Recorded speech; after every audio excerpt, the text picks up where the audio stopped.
11.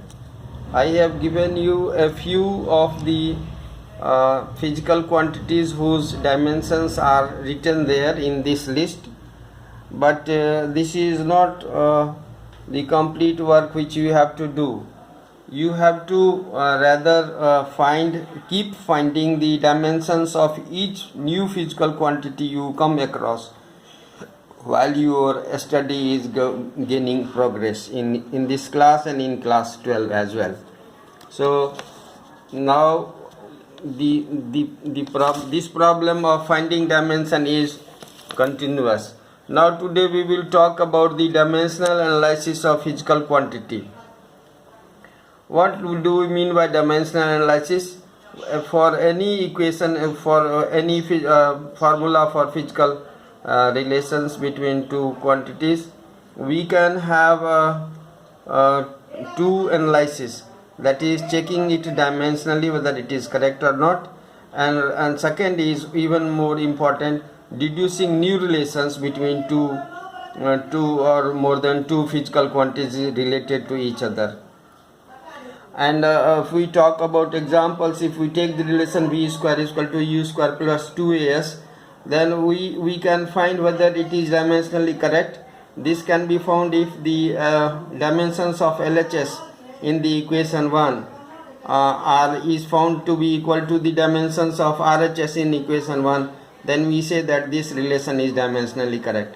Now when a relation is dimensionally correct, it never means that the two sides are exactly equal, because there could be some constant factor which might not be dimensional. So in that case you have to find those constants in the expression to make them equal, both sides equal.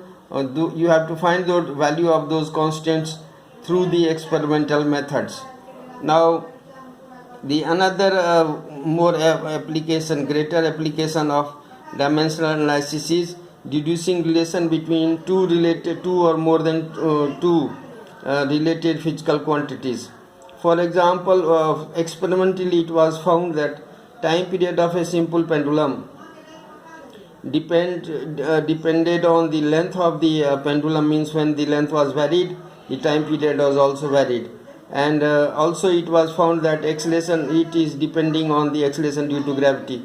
You all know that time period is nothing but time required to complete one oscillation.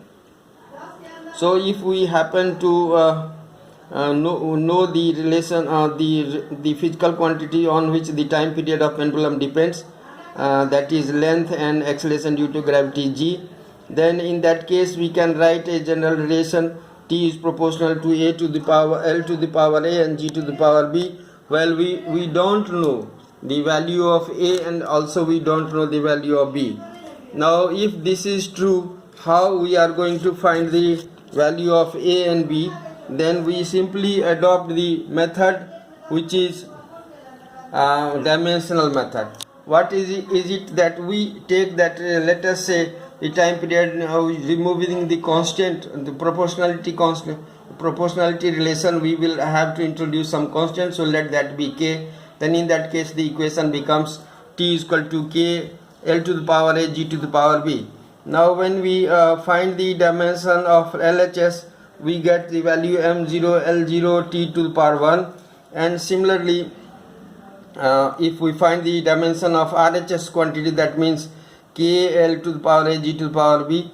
Here you see that k is dimensionless quantity constant, so we have no dimension for k, but for l and g we can write the dimensions. That is, for l we have l, and since it is raised to the power a, so it becomes l to the power a, and g is acceleration, so it becomes l t to the power minus 2, and that together raised to the power b as seen on the screen. So altogether it becomes m0 l to the power a plus b and t to the power minus 2b.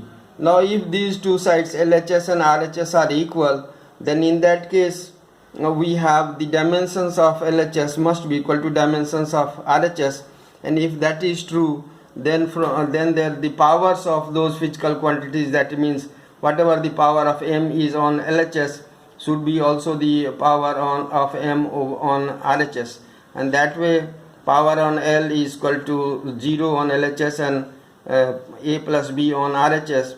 So we have a plus b is equal to 0. Similarly, power on time is 1 on LHS and t to power and minus 2b on RHS. So that becomes minus 2b is equal to 1.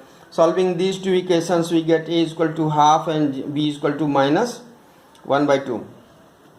So that way we, if we put the value of a and b in this relation t is equal to k L to the power a g to the power b, we get the expression for time period t is equal to k times under root L by g.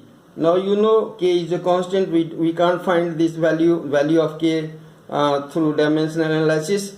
We find it experimentally, and if it is found that k is equal to 4 pi, so finally we get the complete relation for time period of a pendulum t is equal to 2 pi under root L by g.